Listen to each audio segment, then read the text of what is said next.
ARTMAN, Mandalas, and Assemblages. You know what, Socko? Looking at all that Andy Goldsworthy art has really gotten me excited. I want to go out and make some of my own, just like my students are about to do. That artwork was awesome, ARTMAN! I loved it! Let's go, right? We could go, oh my gosh, we could go to Woodlawn Beach for a little bit, or maybe Rhinestone Woods. Yeah, but Oh, yeah, you're right. In case we go wading in the water, I should bring a towel. Good plan. yeah, but ARTMAN, no. Oh, yeah, no, I'm not forgetting. I know what you're about to say. Sunglasses. That's right. But ARTMAN, Sunscreen. ARTMAN, Yes. Okay. And then we'll be ready to go. We can stack some rocks. We could maybe do some stuff with some sticks. I'll just put a little dab of sunscreen on real quick. All right. Let's do this, Socko. but ARTMAN, there's snow all over the place! Wait, what do you mean snow? Socko, it's the middle of April. We just celebrated Easter, remember? There's no snow. There's no...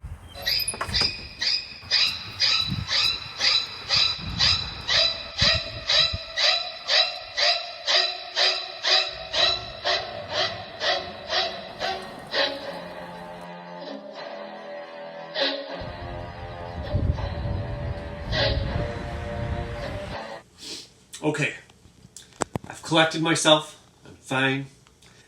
But you were right, Socko. I tried telling you, ARTMAN. Sorry. I have another idea, though. To the art room! Well, Socko, the original plan was to have everyone make their own natural mandala. And use natural things from outside to do that, of course. So what is a mandala anyway? Mandalas are circular designs made by different cultures throughout the world. Native Americans, Tibetan monks, various tribes in Africa, they all have their own forms of mandalas. Mandala! Oh, like the Queen in Star Wars! No, that's Amidala. Queen Mandala! Queen Amidala from Star Wars. Yeah, not mandala. Sometimes when they make mandalas, they use beads and stones. Sometimes they use colored sand or pigments rubbed on stone or dyes on fabric. Some may have been decorative, and still others were created as part of a spiritual meditation. But they all have radial balance. That means they are circular designs made through the repetition of visual elements around a center point. Radial? That kind of sounds like radius, like we learn about in math class. Exactly. Now, before we go any further, I should mention a little snow never really stopped Andy Goldsworthy. He did a lot of artworks outside in the winter and even at the North Pole. But for various reasons, many of you guys can't go outside. Maybe it's the weather, maybe it's you don't have a backyard. Could be a number of different things. Or maybe you can't go outside because you're a vampire, like that one kid. Jay? No, he's not a vampire. Well, Andy Goldsworthy makes many of his artworks by collecting and arranging natural things. And it got me thinking about another artist who collected and arranged things to make his work. And that artist is Joseph Cornell. Only he didn't use natural objects, he used man-made objects in his works. Things like tickets and maps and theater programs, pieces of furniture, jars, bottles, all sorts of things. But ARTMAN, those don't look like mandalas. They're not even circles. You're exactly right, Socko. He didn't make mandalas. Most of the time, he made detailed arrangements of objects inside of wooden boxes. People called these assemblages. It's kind of like a collage, only instead of just flat sheets of paper or newspaper or magazines glued together, it's three-dimensional objects with a little bit of mixture of newspaper and magazines thrown in. What I was thinking was we could make an assemblage that was also a mandala. That sounds great. How do we get started? Since I'm a collector of things, and I know you're a collector of things, I thought maybe some of our students might be collectors of things.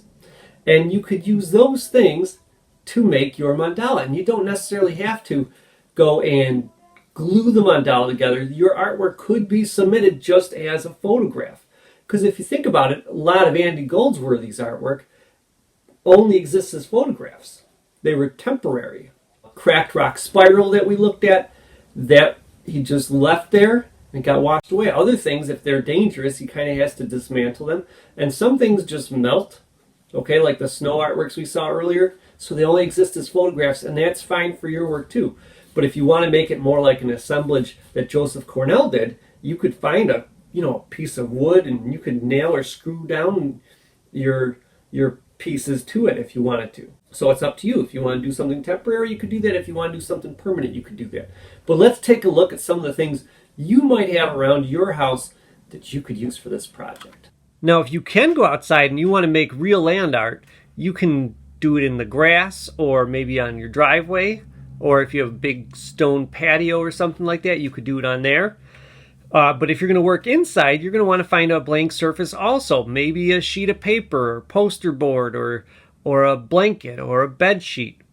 Or maybe even just a spot on your floor if you have a blank looking floor. And then you should start gathering and collecting items.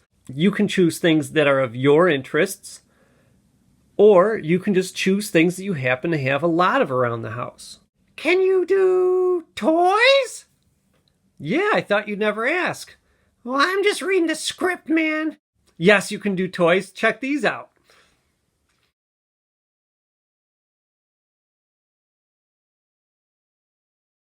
And you could do board game parts or card game parts. Or you could do nails and screws and other hardware.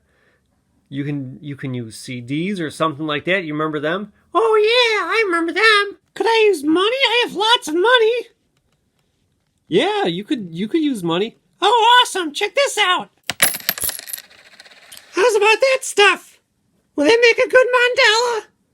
Well, I don't think it's quite enough stuff, and that's not really all money. Oh yeah, what is it then? Well, that one thing, I mean, this right here, that's a button, and this is a washer. If that's a washer, then what does it wash? Well, not that kind of washer, like a washer, Now, think about the potential that each material you choose has. For instance, if you chose a dollar bill, you could take that and you could fold it diagonally from one corner to the other. And then when you arrange a bunch of dollar bills like that, you have almost like a pinwheel pattern. If you're doing the land art idea, feel free to just take sticks and you can bend them, you can break them, you can make them the same length as one another. There's lots of different possibilities. Okay, and we're not being as strict as Andy Goldsworthy. So if you got a situation like this where it bends but it won't break for you, you could cut that with a pair of snips. Things like leaves can be folded. Then when you start arranging things, you should consider a few different ideas. You could take whatever object you're repeating and you could line it up to make a makeshift circle. Perhaps alternating colors like I'm doing here. Or you could have your objects be placed kind of like the spokes on a bicycle wheel, where they rotate around a center point. And blank spaces will also make for an interesting design. This is gonna be a blast. I can't wait to see what those kids come up with. You guys have fun. See you next time. Bye-bye. Brat, where's all my silverware? ARTMAN, call me ARTMAN. ARTMAN, where is all the silverware?